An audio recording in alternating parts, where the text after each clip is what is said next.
Zero Books readers, listeners, and YouTube fans. It's been a while since I've been on the stream, and so I thought this would be a really good opportunity. I'm doing a lot of teaching this term, and I thought I can record some interviews and then cheat and use them as supplementary material for my humongous teaching. No, I'm kidding. So I've got with me Phil Cunliffe, and Phil is one of our authors at Zero Books. He's got 2 books, well, one on the way for us, but Phil is a senior lecturer in politics and international relations at the University of Kent. He's written widely on political issues ranging from the Balkans to Brexit, with a particular focus on questions of sovereignty and international politics in the 21st century. And I wanted to talk to you because there's a lot of your expertise really speaks to a lot of our current situation. You've been really vocal about Brexit. That seems to have fallen off the political, or at least the media radar, not the political radar, but the media radar.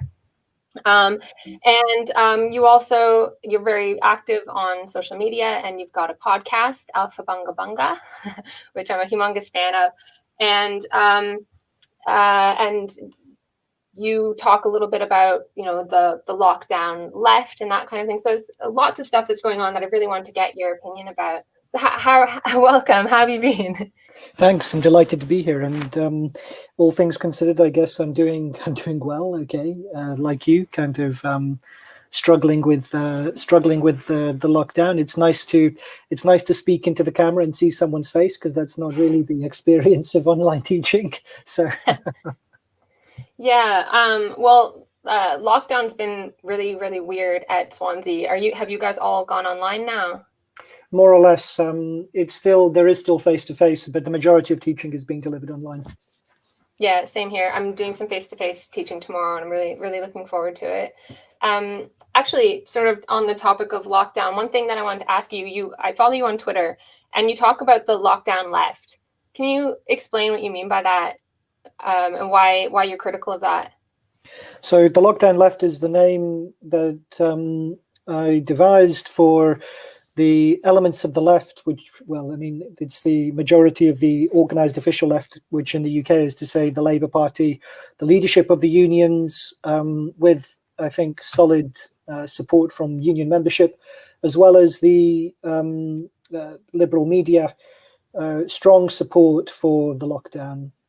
As a way of dealing with the virus, as a way of controlling, as a way essentially that the core of the response to the pandemic should be the enhanced regulation and policing of social life, closing down spaces of social interaction, a strong commitment to lockdown as the policy of dealing with the virus.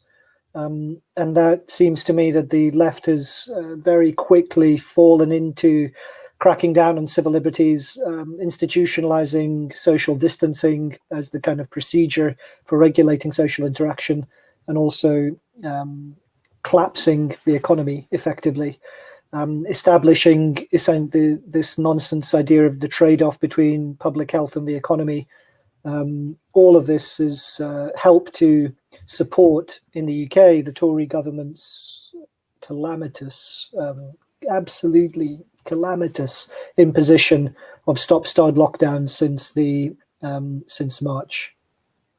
But aren't they? The claim is that they're just following the scientific evidence. So how is this a political thing? Yeah, so there is. I don't think there's any kind of the notion that science would instruct us to do lockdowns wouldn't correspond to the diversity of responses that we've seen over throughout Europe and throughout the wider world in terms of different kinds of responses to the pandemic. And indeed, what we've seen in the UK, which is very striking, is that what came in, a Tory government that came in with a strong democratic mandate, an 80-seat majority, a new social basis to the Tory party with support in northern working class constituencies, how quickly they collapsed into technocracy, how quickly they abandoned any attempt to offer a distinctively political or response to the pandemic that was based on weighing the different aspects of the national interest, such as how to safeguard the economy, how to safeguard jobs, how to safeguard civil liberty. All of these things instead were kind of swept aside by allowing the decision to, or abdicating decision making by political leaders to the SAGE committee, the premier scientific advisory committee for the government. And so there was just this complete collapse into expertise as the default mode for decision making. And it's been catastrophic because obviously if political leadership is abandoned to technical experts end up making political decisions effectively, where they have to adjudicate all of these competing interests and pressures, but that their authority is based on science rather than on a democratic mandate or on the point of being elected leaders. So it's completely shambolic and ramshackle, not to mention the fact that there is no substantive democratic political leadership, like I say, because it's if they've effectively, the Tory government has collapsed their political authority into what supposedly the science says. But there is no established consensus on what the response should be. I mean, there couldn't be, because science can't tell you that. Politics has to tell you that. And, there's been disputes between different groups among scientists themselves. The science is only as stable as the last peer-reviewed paper. Death rates keep getting revised. Researchers at Oxford have disputed the results of studies from researchers at Imperial College. So the idea that there is this monolithic expertise which would form a stable basis on which to make decision-making, particularly in the circumstances of a new virus, whose transmission, spread, all of these things are still kind of poorly understood and poorly, not fully known, that would form a good basis for making decision making about the fate of nations effectively is truly astonishing. Yeah, I think that's really interesting, the way that science is used politically. Like, any of us who actually publish in journals know that nobody agrees about anything. I think it's very rare for there to be a full scientific consensus, even on things that you would think are pretty well accepted. There are still people who will argue and argue that we're stuck in a paradigm and so on. And so this idea that kind of science dictates how to act, and when science comes into conflict with democracy, obviously science wins, I think actually is very much against science, because science isn't like a religion where, oh, God has told us how to act. Human beings have to interpret results and rationally decide how to act. Absolutely. So what then would, you sound like, it sounds like you're like this right winger, you're like, well, we have to safeguard the economy. But Phil, you taught me capital. So it's your fault, all my mistakes. So I know that you're not a right winger. So what would a leftist position look like? I thought that being a leftist was all about health and well-being and safety and caring for the vulnerable. So why are you so callous? Yeah. So I think this notion that the governing elites were kind of fanatically dedicated to preserving the profits of private companies, and that was why they were averse to going into lockdown or averse to fighting the pandemic. And so the left essentially said that we can't sacrifice people's lives to trying to keep the economy open, because we're just propping up kind of wealthy capitalists and so on. And that was astonishingly naive, because what we have seen, in fact, during the lockdown is the booming, all the measures which Western governments have used in order to prop up economies throughout the lockdown have tended to support and expand the already enormous wealth of oligarchs throughout the world, mainly because the quantitative easing programs and the kinds of financial remedies that governments have recourse to now in emergency situations tend to simply expand the value of those who already own property, own financial assets, which is to say the tremendously wealthy.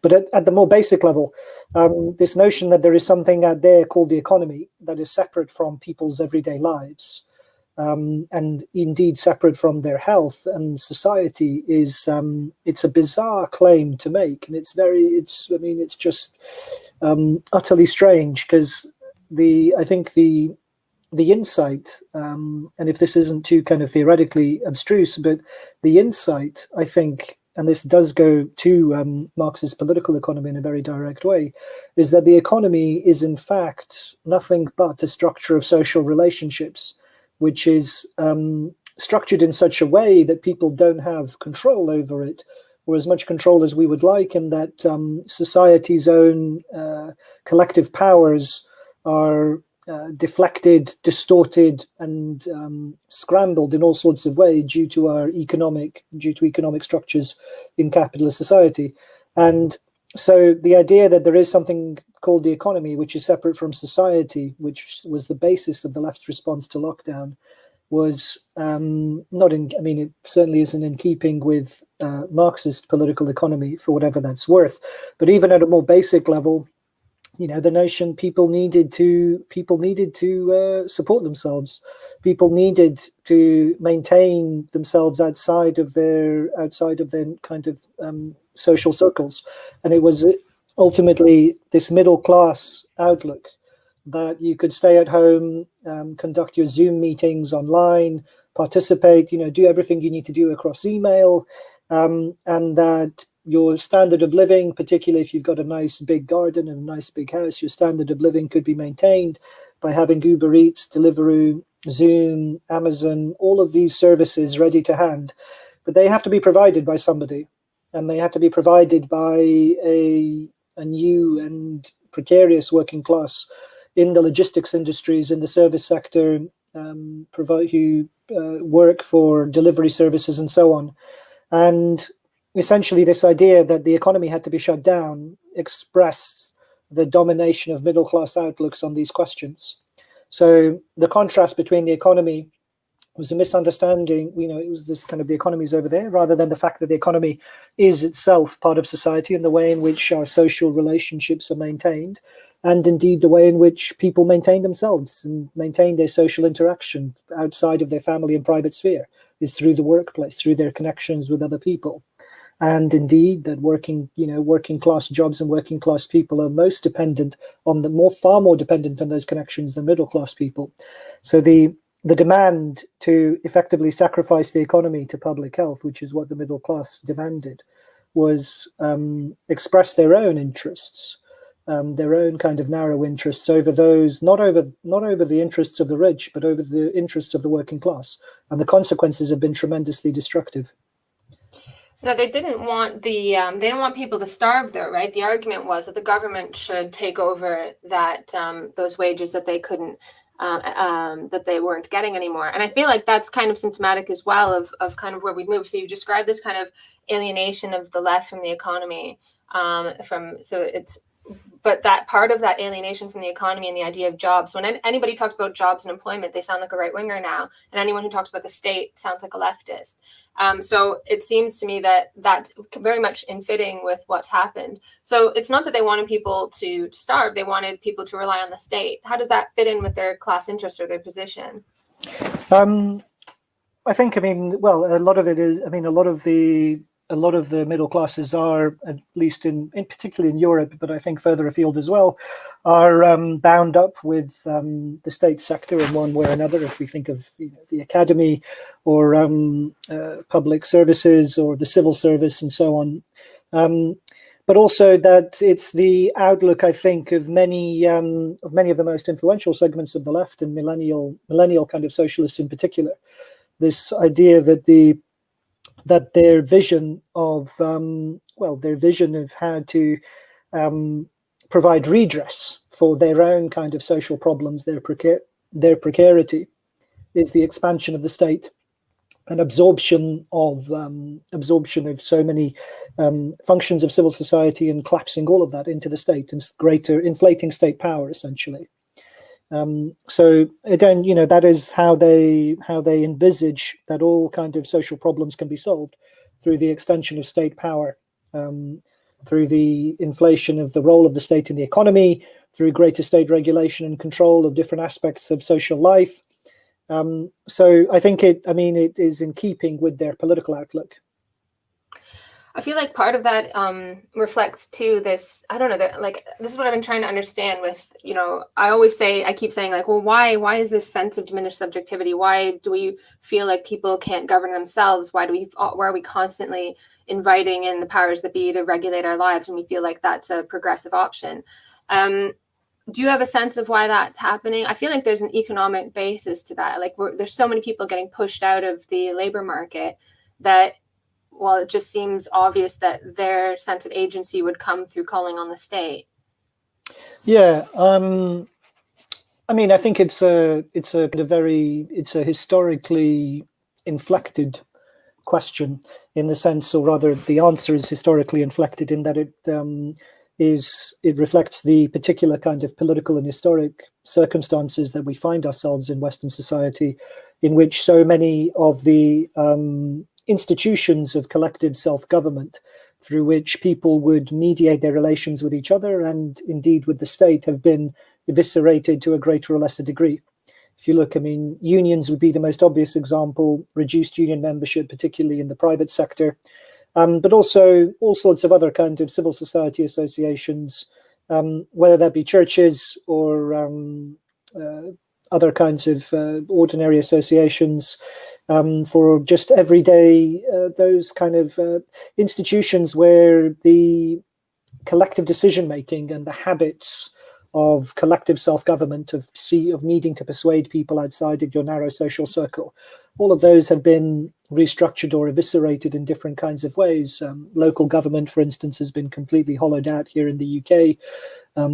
Government has been tremendously centralized. State power has been tremendously centralized, in addition to the assault on the unions stemming from the 80s. And all of this, I mean, the way it's obviously a complex picture, but it's the end result, I think, of the way in which capitalism has been restructured over the last 30 years to precisely to diminish those capacities, to enhance state power, to effectively, to expand the market, and at the same time enhance state power and to crush what in the 1980s was unruly labor organizations and challenges to the power of the bosses. And in that kind of enormously, sorry, was that me? Did you hear that? I didn't hear anything. No? Okay. There was a bing, that might have been me. Let me switch it off in case there was anything else. So the state power, the kind of the tremendous in the victory of big business, of bosses, capitalists, and the state in the 1980s and 1990s, it reached so far that effectively it has ended up scrambling even the kind of most basic and rudimentary, many of the most basic and rudimentary institutions of civil society. And I think that leaves us in the situation where those social links through which we might, in place of bureaucratic structures, in place of the state and in place of the market, through which we might have been able to have more direct experience and more habit of shaping our social life collectively, whether that be in kind of local government or in your local trade union branch, whatever it might be, that experience has just been withered. And the result is a deeply atomized, fragmented, and anomic form of social life and political life. And I think it's that kind of social anomie that underpins many of the political phenomena that we've seen in the last 20 years. But of course, now you mentioned with the dissolution of unions, but or at least of union membership. But of course, you know that our union has supported lockdowns. So, I mean, in sort of questioning lockdown, are you not sort of questioning unions and what the unions are saying? What? I mean, that's something that obviously it's incomprehensible to me, but I want to know what your opinion was. Yeah, I've been very publicly critical of our union in the UK, the University College Union, the largest higher education union in the world, has been insistent on ending face-to-face teaching, eradicating wherever face-to-face teaching exists, and pushing it as trying to push all teaching online on the grounds that we can't compromise the health of staff by putting them in front of students who might be infectious or might have traveled from parts of the country where there are higher rates of transmission. And it seems to me, obviously it goes without saying, and at my institution, the University of Kent, the university is committed that anyone who is great at risk, more vulnerable, can and should be supported and allowed to shield so that they don't put themselves or their loved ones in harm's way by exposing themselves to the risks of transmission. And so, that goes without saying. But in many cases, most people who teach in universities, and certainly the student population, the majority of people who attend, who live on university campuses and who attend university as students, most of them are the least vulnerable demographic to being hospitalized or to dying from the coronavirus. And so the insistence on the part of the union, and this is an example of what you asked about earlier, the lockdown left, the insistence that that social life must end on the basis of the remotest risks posed by the virus to public health seems to me to signal the retreat from any attempt to maintain even the most basic kind of professional commitments of social solidarity, commitment to the cause of the basic professional commitment of transmitting knowledge in the context of higher education, of maintaining higher education, maintaining the capacity to interact with people in a social collective way. All of those most rudimentary aspects of what you think that a solidaristic outlook on collective and public life would be have effectively been abandoned by the union and more directly by the middle class, which is, academics are middle class par excellence. And so their retreat from that commitment, because, there is no, the union hasn't said that we want this to, they haven't said when they would like face-to-face teaching to commence again. What if there's another kind of resurgence in viral transmission? What if the vaccine never materializes, or its rates of immunity are much lower than people would like it to be? Are we going to kind of not have any capacity for face-to-face teaching ever again? So it's this rush to, rather than kind of seeking to maintain, even in more trying and difficult circumstances, but nonetheless where the risk to people's lives and health is significantly lower. Why do they nonetheless, there is this absolute refusal to maintain like I say, the most basic institutions of social life in the context of higher education? And even worse, there is this attempt to make a virtue of necessity and to say that online teaching is somehow superior, at least as good or even superior to face-to-face teaching, which anyone who is honest and has done online teaching in the context of the pandemic is entirely wrong. Yeah, I was actually just saying this in a lecture. And it sucks because I really, really enjoy lecturing. I love public speaking. I always have. And I was actually just saying eventually students are just going to see my reanimated corpse on video for the next 10 years. I'll be long gone, but it'll be me, and all of my jokes and my references will be to memes from 2020, and that'll be your only clue that you've been screwed. Absolutely. I can't and that's the thing, is that a university is a place where it's it's very human oriented, right? And it's difficult to push us out and replace us with machines, but they'll do it. They'll absolutely do it. Yeah. And that's kind of the issue there. But it seems to me that all other values have been crowded out in favor of a kind of morality of risk consciousness and risk aversion, which has always been there.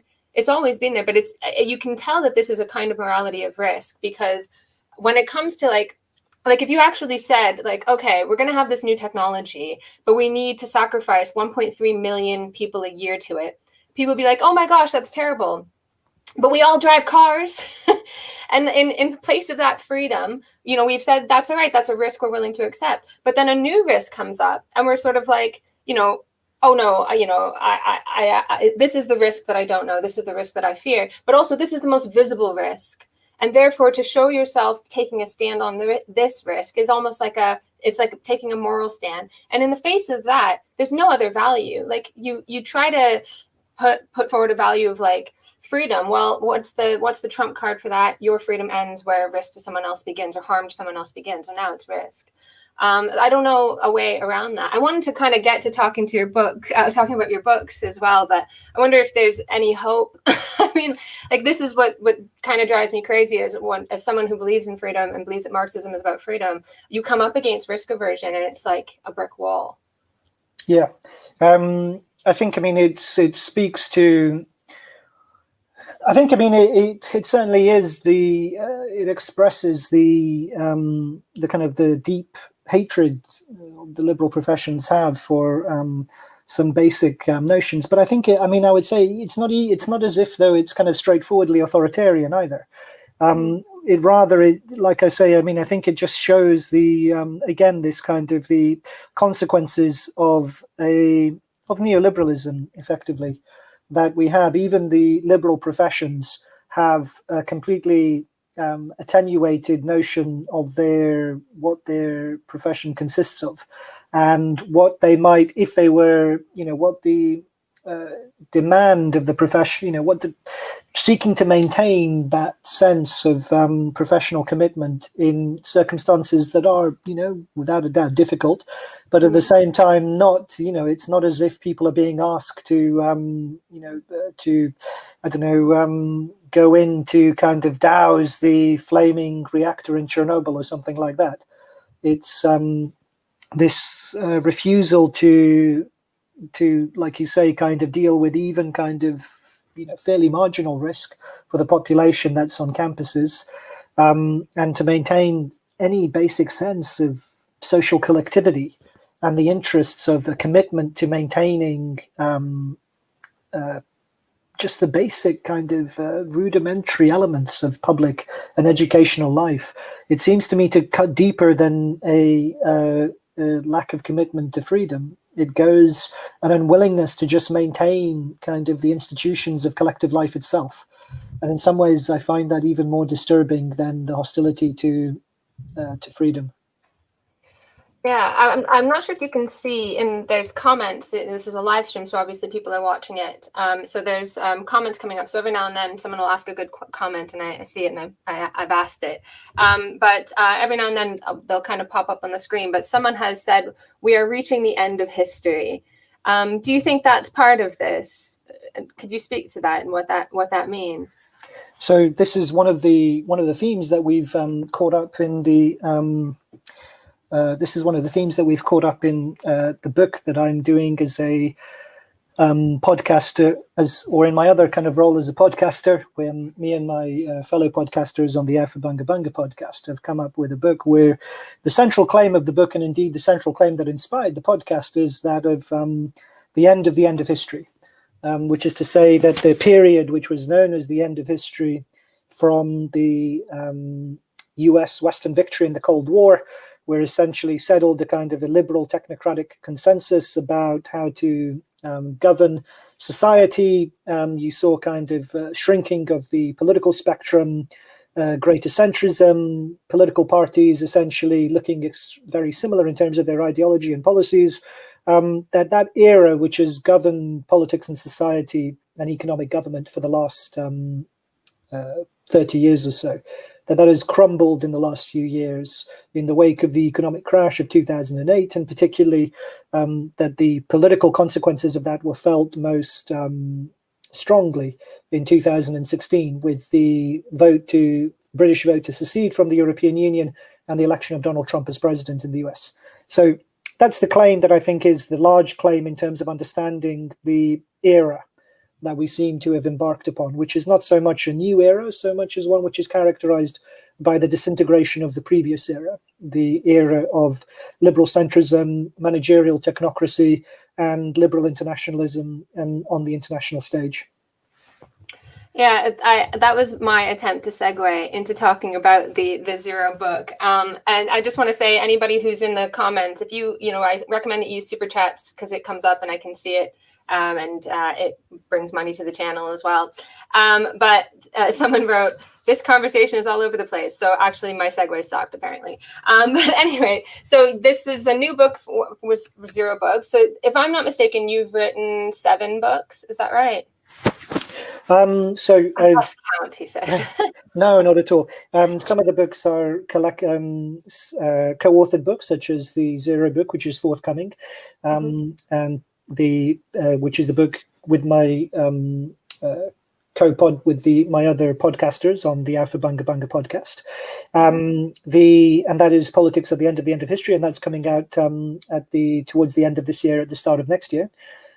Some others are collections of scholarly collections of essays, which are edited or co-edited and thus have multiple contributors, and then 4 single-authored books. So seven would be. I wouldn't claim 7 because it would inflate my role in them. Oh, well, still, you're embarrassing me at least. The new book, I've actually had a sneak peek at it. I don't know if I was allowed to do that, but I did. And it's so good. I'm really jealous. It's fantastic. It's so clear. It's really, when it comes out, I really think it's going to be a big deal. But you, at the beginning of the book, you sort of confidently, you and your co-authors confidently state, this is the end of history. And you survey the car crash that's been the last 4 years. And you say, we stand at a pivotal moment. But couldn't everything just kind of go back to trundling along like a car with a broken muffler forever? Like, you write, by 2020, the end of history was over. Do you risk being embarrassed in 5 years? No, I don't think so. And I think the corona pandemic has proved that already.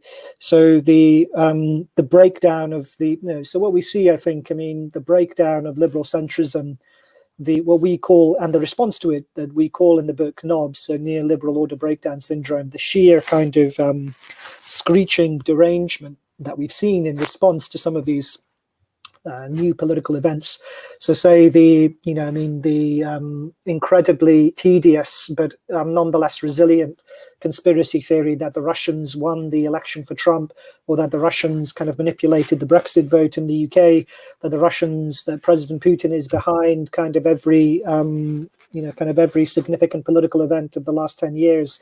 So these kinds of ideas are express the difficulty that people have in comprehending the breakdown of the previous order. And so this is what we call, like I say, neoliberal order breakdown syndrome. And I don't think that there's going to be any possibility of restoring some kind of measure of political stability, or indeed the kind of the technocratic centrism that we saw prevailing up until 2016 or thereabouts. If we think of just how governments' responses to the corona pandemic have exposed the complete absence of any kind of political authority, the difficulty that they've had in mobilizing their populations and trying to muster some kind of meaningful response to the pandemic, the divisions that have been sown in their process, all of this speaks to me that I think it's going to be lurching from crisis to crisis, with many kind of competing visions and paradigms, from the most kind of technocratic, liberal technocratic and centrist visions, to more kind of fringe political visions, to old-fashioned, maybe social democratic visions, to attempts to kind of evoke traditional conservative values. So I think it'll be something like a postmodern rerun of the 1970s. Where we have a clash of multiple kind of perspectives and views and different, all sorts of different visions for what society should be, but in a postmodern context.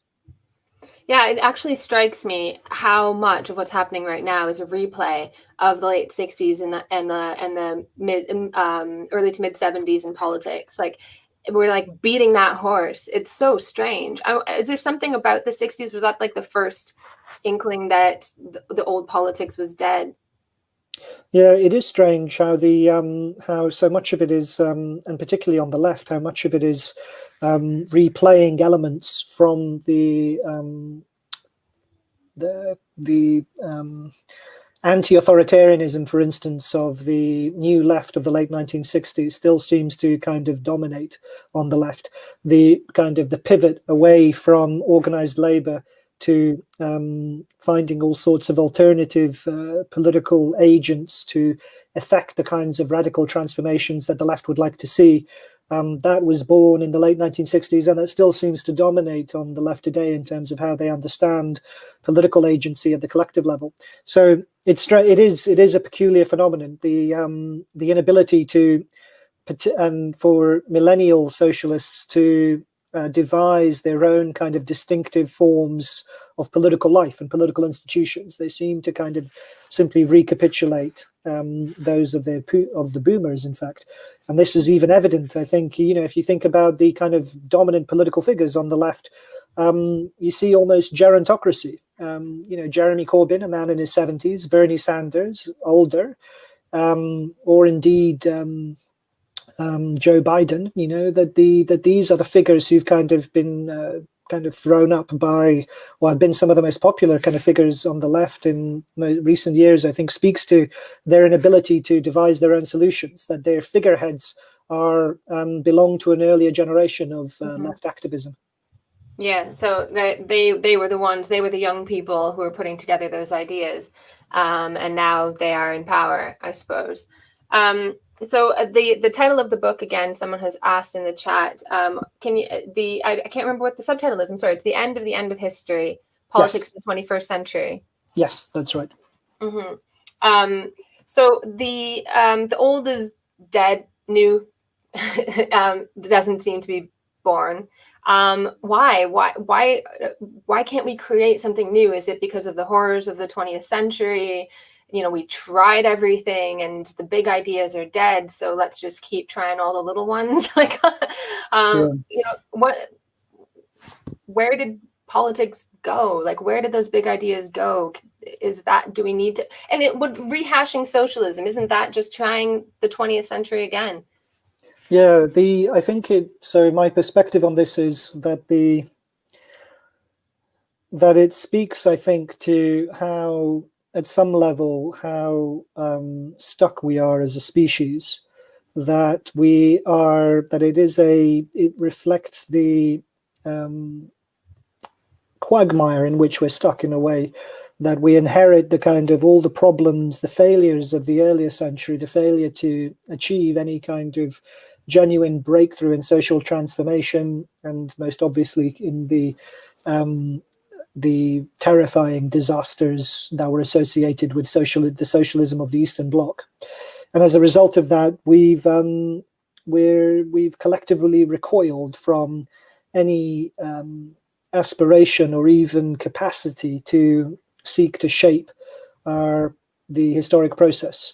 And I think so the fact that I don't think it's not purely a question of kind of a failure of education, or even a failure of imagination, or I think it speaks to the fact that the solutions that were offered and that failed mean that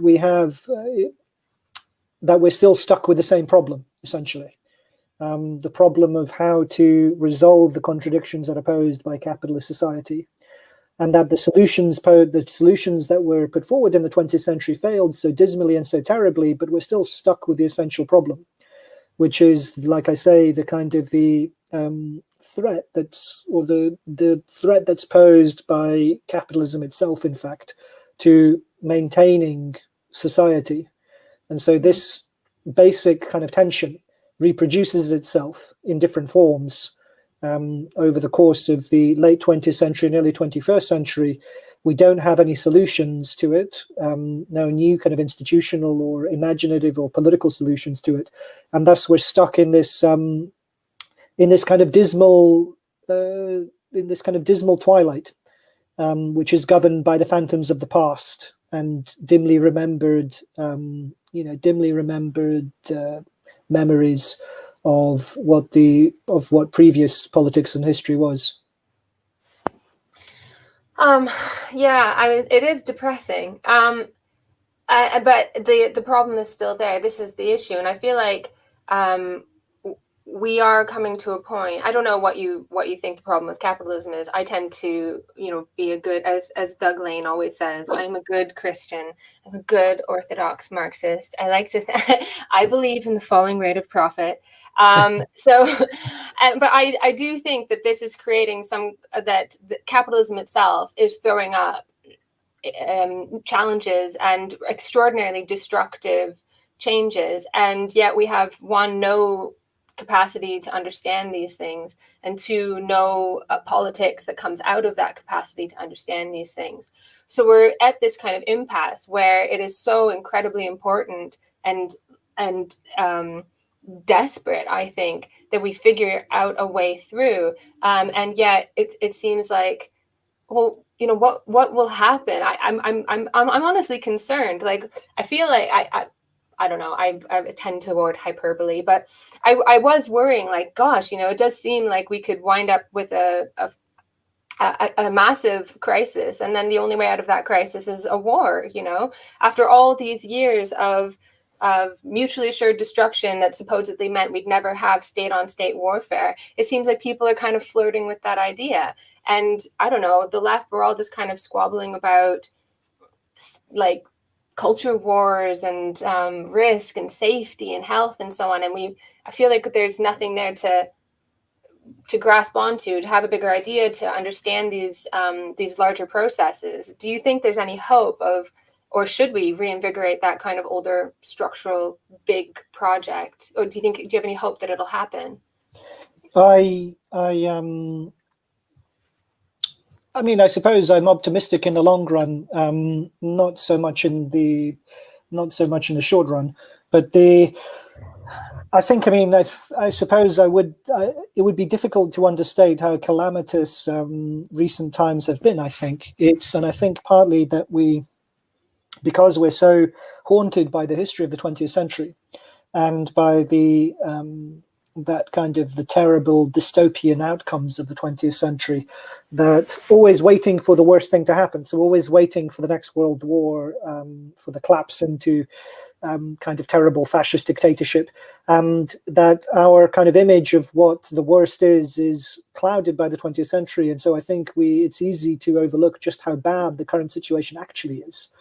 I mean, if you only need to look at the kind of the disintegration of social life, the economic collapse, which has been led by the state across the developed world in response to the corona pandemic, the erosion of civil liberty that's gone with it, and the sheer kind of confusion and inability to find any measured political response or any stable kind of political basis on which to mount a rational response to the crisis. That speaks to me it's genuinely destructive, and the consequences of it are going to be felt for many, many years to come, both in terms of public health and in terms of the economic consequences of what's happened, as well as the inflation of state power and the legacy that will leave in terms of state oppression and domination over the rest of society.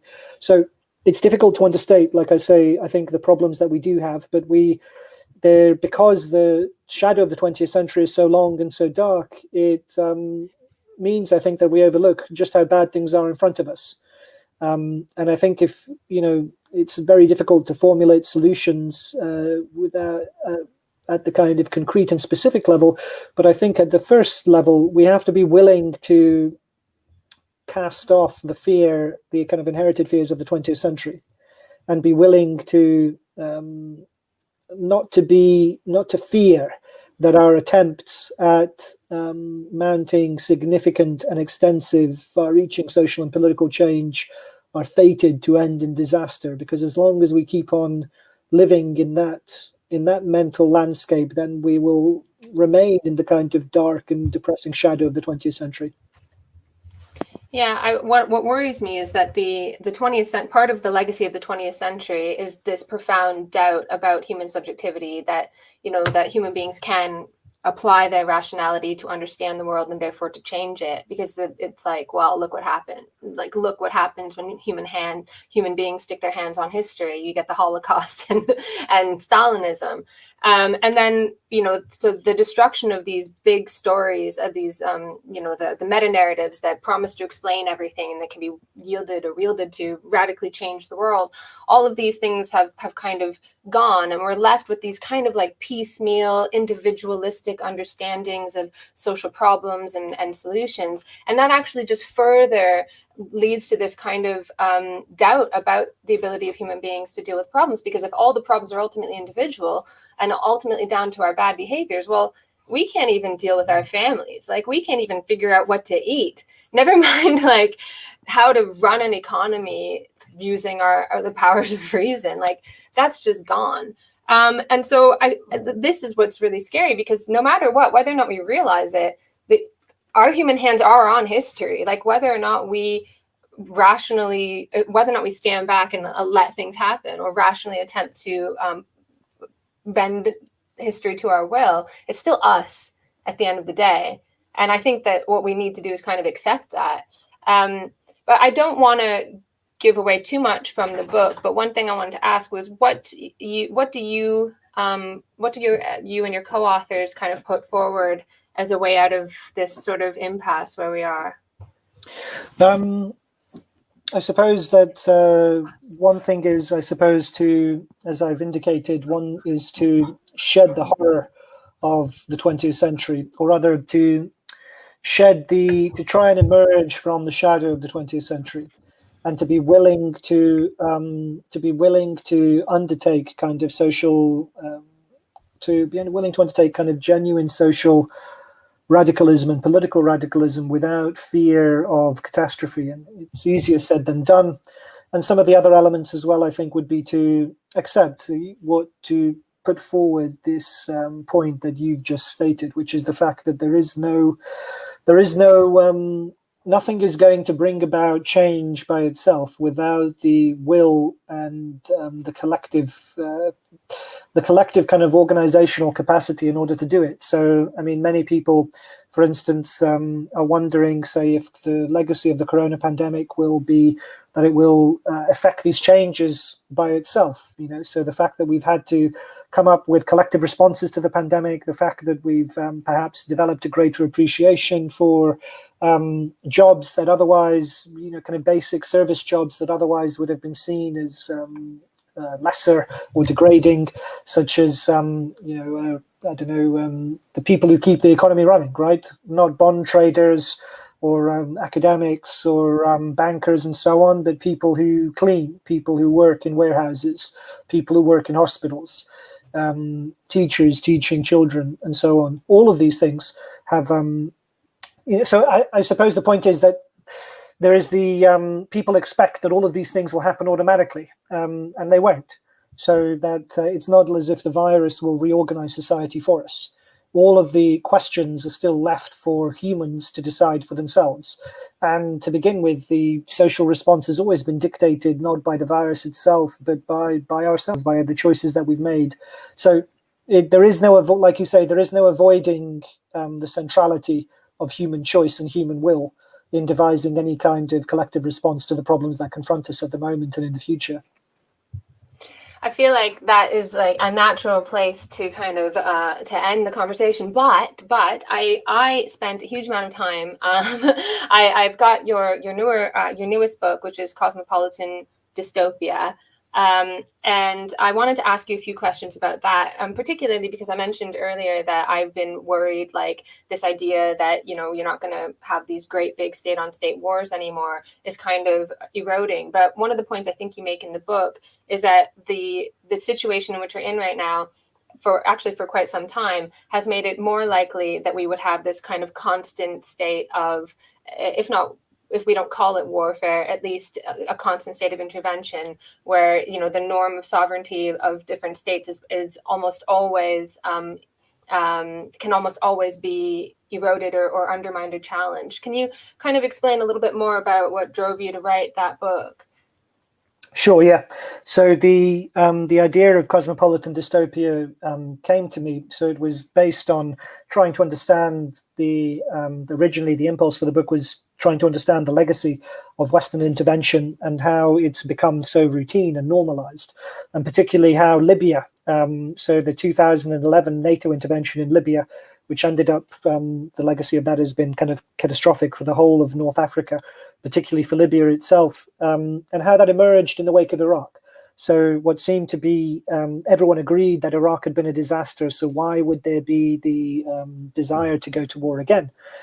And that was what I was trying to understand. And so I suppose the issue with that was that it was, I was trying to understand it in negative terms in a way. I was trying to understand what was missing.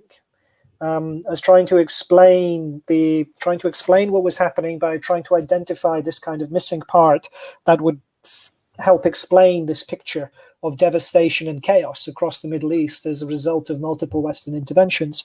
And what shifted my perspective was with the emergence of Islamic State, and particularly so when Mosul fell to the forces of Islamic State, and then subsequently the caliphate was established by ISIS, and they called themselves Islamic State.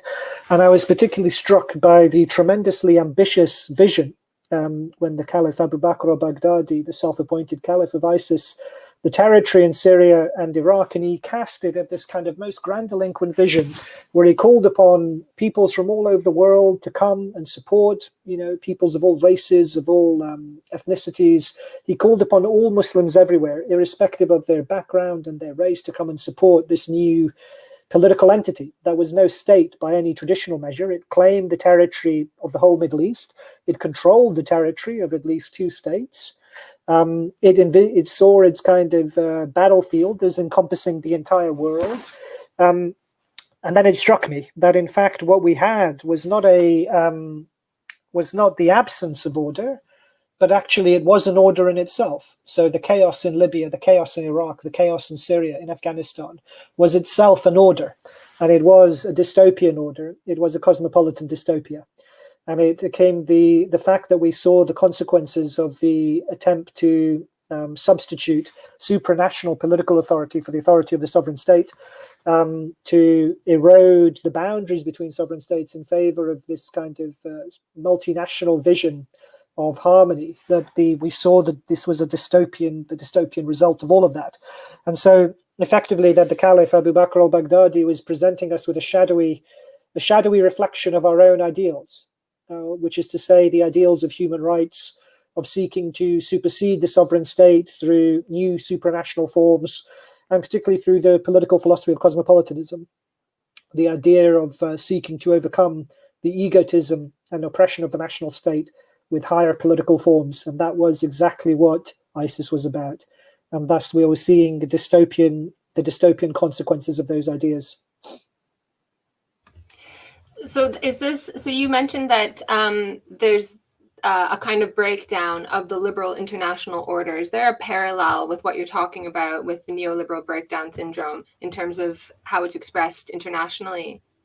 Yeah, so it's a current enormous debate of the liberal international order at the moment that we have. It's essentially breaking down. People used to follow, the story goes, people used to follow the rules in the past, and now what we have is greater rivalries between China and the US, the rivalry over Huawei, geopolitical rivalries between Russia and the West, and Eastern Europe, and Ukraine and Syria, as well as growing trade, the trade wars, the erection of tariff barriers, and so on. And so people accept, I think, that the liberal international order, as we've known it, at least for the last 30 years, is now under great strain. And the usual story given for that is the rise of authoritarian great powers in the East, in Russia, and in China in particular, and the rise of populist nationalists in the West, Trump and Boris Johnson kind of exemplifying that. And these have broken down the kind of institutions of international cooperation founded on liberalism, on human rights, on democracy. And that's it's a kind of simplistic picture in all sorts of ways. But what I suggest in the book is that one of the main forces driving the disintegration of that order wasn't the challenge posed by authoritarian great powers such as Russia and China, but rather through the irrationality of Western states themselves, the foreign policies that they pursued, which were distinctively anti-liberal, cosmopolitan, in fact, a kind of a hypertrophied vision of liberal internationalism that was twisted into a new form, and the destructive consequences of that we've seen. In particular, the challenge to the idea of self-determination, the attempt to spread democracy by force has only ended up with greater authoritarianism, all of this. So that the inversion of what liberal internationalism used to stand for, which was the idea of national independence and of peace and international cooperation, we ended up with instead the supranational authority, the attempt to build supranational authority, and permanent war as a result. Western states have been at permanent war since the early 1990s and the Gulf War against Iraq, and they've not stopped fighting since. So it is the disintegration of the liberal international order, at least in terms of its security, that didn't come from what Russia and China have done. That came from what America and its allies have done. It's really strange, because if I'm understanding this correctly, you still have all the structures there, but the values are different or changed or eroded. Am I right about that? Yeah. So you have the transformation, what I've called a kind of hypertrophy of some of these ideas, or their involution. So they kind of curl in on themselves. So we have the same institutions, such as the United Nations, but instead of it being seen as a forum for collective government of international society, an intergovernmental forum, which where you have kind of all sorts of competing interests need to be managed. Instead, it's seen as a substantial body in itself that instantiates, needs to defend the rights of individuals, the rights of humanity everywhere, at the expense of their political representatives. So it becomes something more akin to, say, the role of the church in medieval Europe, that stands above all the disparate political communities and seeks to integrate them and absorb them into one single kind of system. So we have the same institution, which is to say the United Nations, but it's performing according to different kinds of impulses.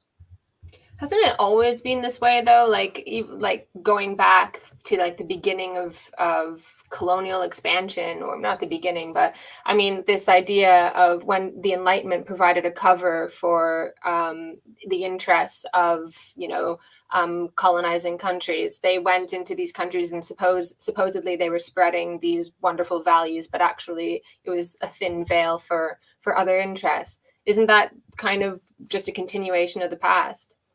Yeah, so it's certainly one of the major criticisms of human rights, humanitarian imperialism, is how it mirrors so much of the kind of altruistic, civilizational, even kind of Christian-style claims that powered European colonialism in the late 19th century and early 20th centuries. And there is merit to that claim. I think where it falls down is that I think it misses some vital elements of what is distinctive about humanitarian imperialism and human rights as a justification for warfare. And most distinctively, perhaps, is that they've been unable, in fact, to, and this is the claim of cosmopolitan dystopia, that they've in fact been unable to establish lasting institutions of legitimate imperial rule. That their result has been rather than new empires, lasting political structures which manage to maintain Western authority and supremacy. It's been instead disintegration and indeed demodernization in the case of countries like Iraq and Libya. It's not, instead of an old kind of 19th century style colonial civilizing mission, it's more akin to a decivilizing mission. That there is no, that the ideals of humanitarianism and human rights don't have a vision of political order or not a sustainable and viable vision of political order at their core. So that they provide a battering ram to knock down particularly weak and vulnerable states such as Iraq and Libya, but they don't provide the legitimacy or resources, ideological or material, to establish lasting institutions of political order in their place. Is it because the typical answer for why the Enlightenment became this sort of thin veil for imperial expansion was that the economic base of capitalism wasn't mature enough to make those ideals that supposedly the Enlightenment championed, to make them real. You know, you couldn't have equality and brotherhood with an economic system that relies on subordinating particular your workers at home and then the populations abroad. Um, is that kind of what's happening here, that you have this idea that through these kinds of missions you have, you know, the old kind of modernization theory where, you know, the whole world gets more and more developed, and then we have this convergence of liberal values and ta-da, everybody is an entrepreneur, and we have this wonderful global rich capitalism, but none of that actually happened. So what winds up happening is because you have an economic system that requires the subordination of these people, and so then it seems to me that there's like this like justifying narrative for why that's the case. Oh, it's cultural difference, these people are just different and that's the way they are, they're just quite quaint. Is that kind of So I would say, I mean, the economic structure of the world is very different from obviously very different from the late 19th century, when you have the kind of the era of classical modern nation state based imperialism. And one striking difference is between these two eras is you don't have the imposition of unitary kind of monopolistic empires, where they, say Britain or France or America, sought to establish kind of exclusive spheres of influence or exclusive empires from which they could exclude other powers. What's very striking about most of the military interventions that we've seen, at least led by the West, is that they're very multinational. And at the same time, their lack of economic necessity. So, you know, they're generally in kind of places that are both not only economically marginal, in terms of not particularly being, you know, with the exception of Iraq, but not kind of, there's no economic necessity to taking them over. And even in the case of Iraq, I mean, what's striking is how little the Americans have effectively been able to exploit Iraq's oil resources. It's been Chinese state companies, in fact, which have tended to encroach on Iraqi oil fields more than the Americans. So there is no kind of there is no traditional kind of economic explanation. I think that the best kind of economic account of it, I don't go into this in the book, but I kind of point towards it, is this idea of the need to what has been called by others the so-called Minotaur structure of the global economy. So that the Americans effectively provide security for the international order, and in return, everyone invests in the American economy in order to help them maintain their ability to consume above what they produce. So the investment in the dollar as the global reserve currency, effectively. So the Americans, as a result of this, the Americans are effectively forced into these displays of theatrical militarism, where they have to show that they have to demonstrate their maintenance of international security in order to maintain global faith in the dollar, essentially. So it doesn't determine, you know, which country in particular might get targeted, but it does provide the kind of underlying permissive structure in economic terms for why there is the necessity for the demonstration, the recurrent demonstration of American military might. So, I mean, I find that the most persuasive account. But what I also think there is a kind of what I call the vulgar Leninism in the book, which gets in the way of political criticism or understanding what's going on. And the vulgar Leninism is along the lines of, you know, the US went into Iraq for its oil. The idea, the kind of traditional kind of early 20th century idea that imperialism is about kind of plundering resources. And that would have been true at one point, but it isn't true anymore, I don't think.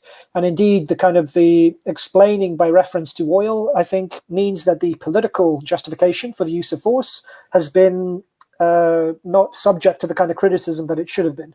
And so as a result, there's the capacity, human rights, the ethical ideas of the idea of spreading democracy by force. All of these ideas of liberal internationalism have been insulated from critique by the protective belt, effectively, that's been offered by vulgar Leninism.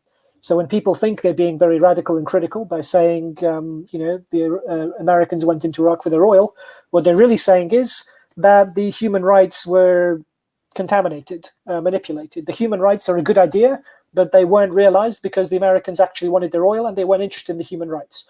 And what I want to say in Cosmopolitan Dystopia is that it's the human rights themselves that are problematic.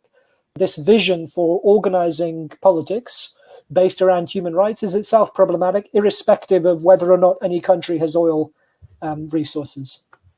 Well, that's interesting. So what you're saying is that because I was a teenager then, and I remember listening to punk rock and being like, it's all about oil, man. So me thinking I had all the answers, I should have actually been saying human rights are bullshit. Am I right?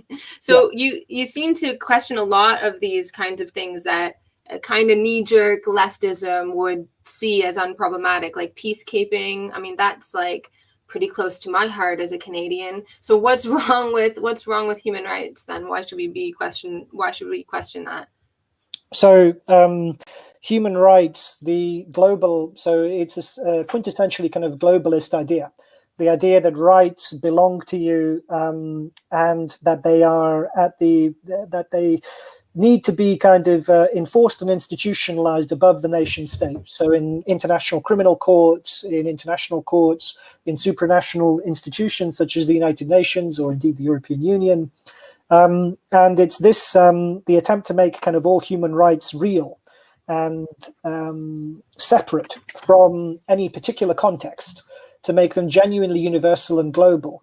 What that means is that they're taken out of the context of any of the kind of national level political structures through which people have the capacity to shape their own rights.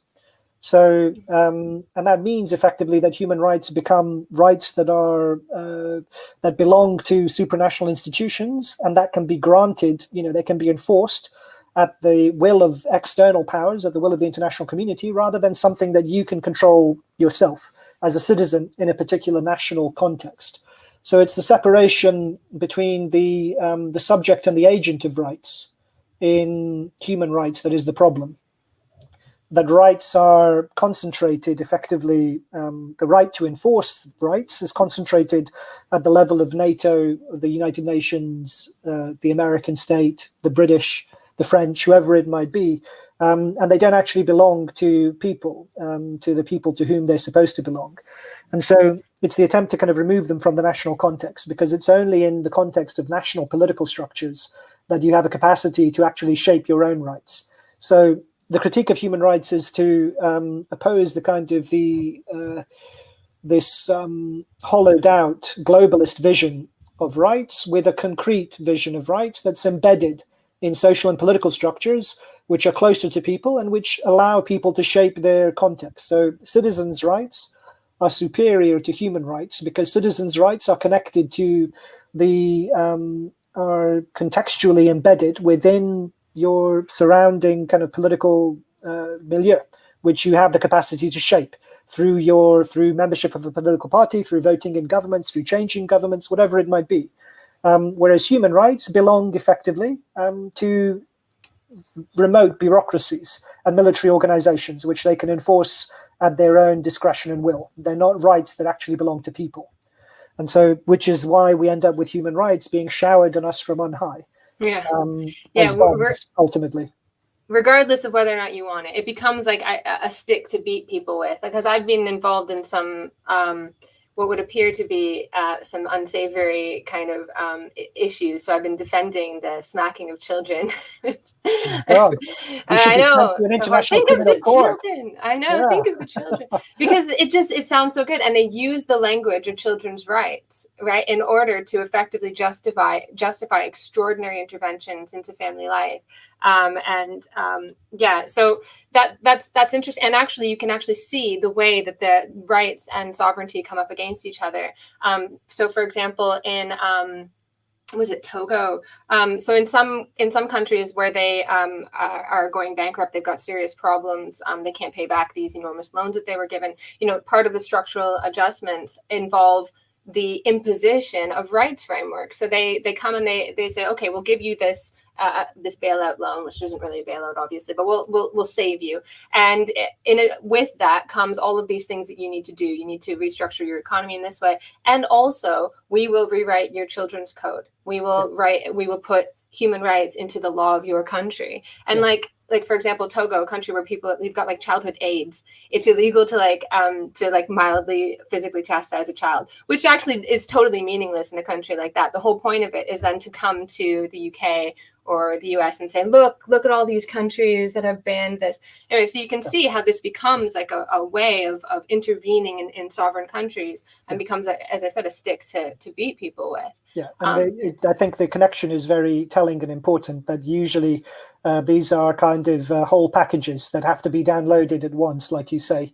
You might get bombed by NATO, and then you have to reform and privatize and kind of strip back public capacity and open up your war-shattered economy to all sorts of external kind of companies. Or conversely, if it's a structural adjustment program, like you say, then it will also come with, in addition to kind of economic restructuring in return for bailout loans or whatever it might be, it comes with a whole package of other kinds of social and civic reforms that are part of this very particular post-Cold War liberal vision of social order. Which is also very illiberal.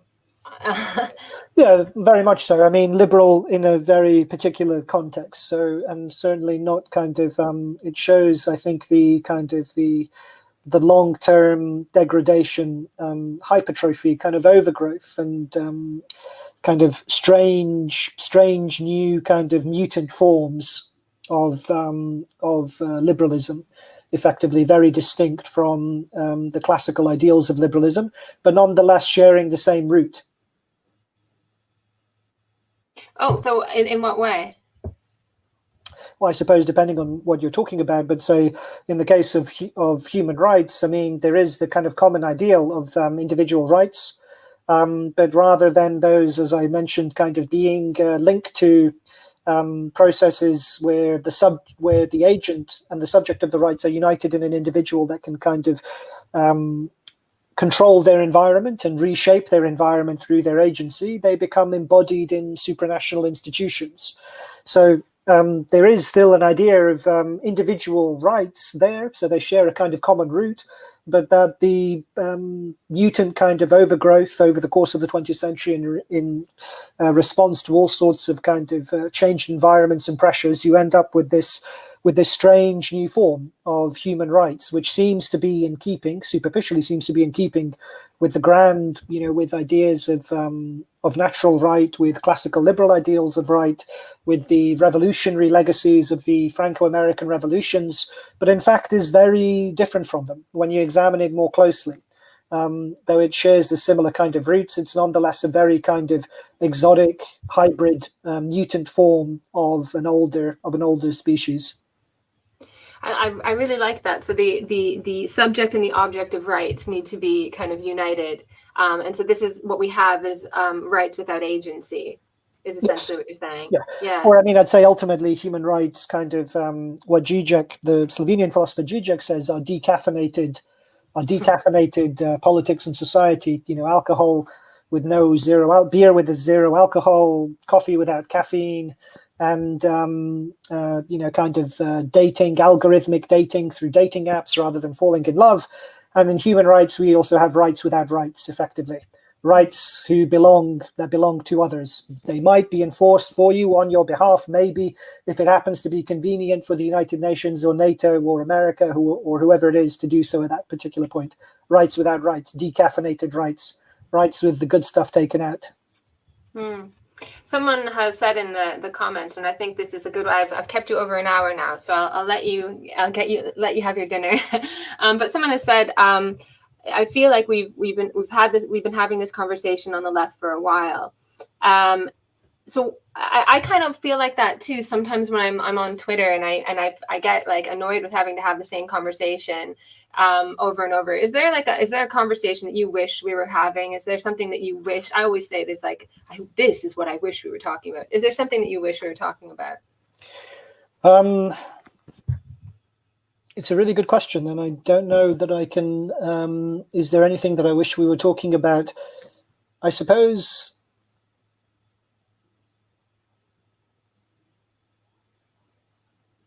For me, I always go on and on about, like, I wish we were talking about what is capitalism and how do we overcome it, you know, because I'll always go to something that's totally uninteresting. No, I mean, I suppose we see what we're, I think, I mean, we're dealing with the problems that are our own. So, I mean, I don't think there's an easy, you know, it's not that we can wish away these issues. And I think, I mean, you know, in some ways, say, when thinking about the European Union, for instance, well, we're dealing, I mean, so you mentioned at the start, I mean, I've been, my political work in the recent years has been campaigning for Brexit and against the European Union.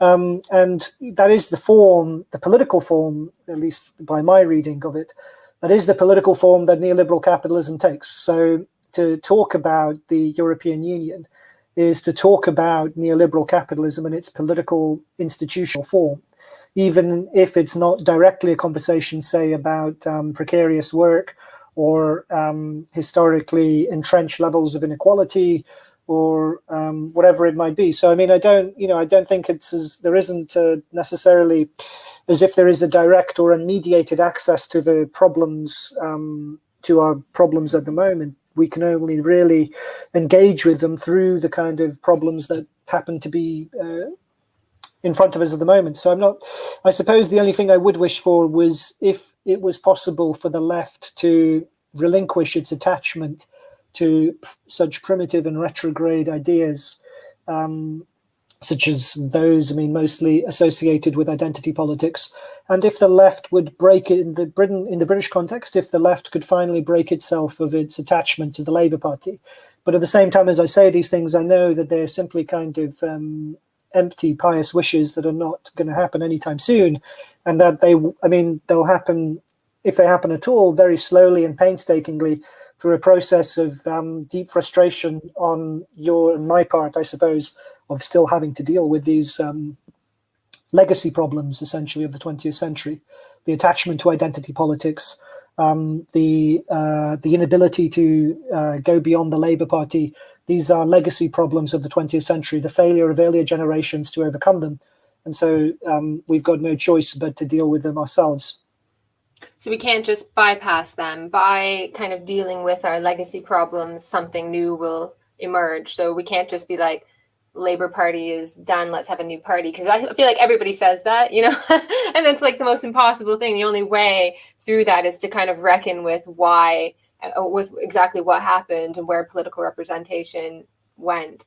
Or with Brexit, like when I want to have a conversation about like internationalism, that is the conversation that we can have by grappling with the European Union. Is that what you mean? Yeah, I think so. Yeah. I mean, to talk about internationalism is to expose the specious version of internationalism that's institutionalized in the European Union, for instance. To talk about British sovereignty is to talk about the value of collective self-government and the right of people to be able to democratically shape their social life and political context. So, I mean, I think this is the way that I see it. I mean, my frustrations are deep and real, but I'm not sure that I see it. Yeah, I'm not sure that I can think of anything a conversation I would rather be having, which wouldn't be purely kind of, which I know at the same time isn't, you know, essentially kind of a utopia, an ideal kind of situation. The kind of debate I would like to be having would be, I suppose, a very kind of civilized, rarefied academic debate. But, you know, that's a utopian, it's just kind of a personal utopian impulse. The reality is, you know, the problems we have are the problems that we need to overcome. I think it's a very good way of ending it. Well, thank you so much for coming on, and I'm really looking forward to the new book. I really love Lenin Lives. I bought it 3 times because I kept giving it away to students and then they kept not giving them back. Don't loan out books. They never give them back. Anyways, so I really want to have... Thanks for having me too. Yeah, and I want to have you back on with Alex and George as well, the other members of the podcast. So thank you so much, and we'll see you again, hopefully right before the book comes out. Wonderful. Thank you very much, Ashley. All right, thank you. The material relations between people become social relations between things. When we look at toasters, corn, and TVs, We don't we see still, the to a large extent,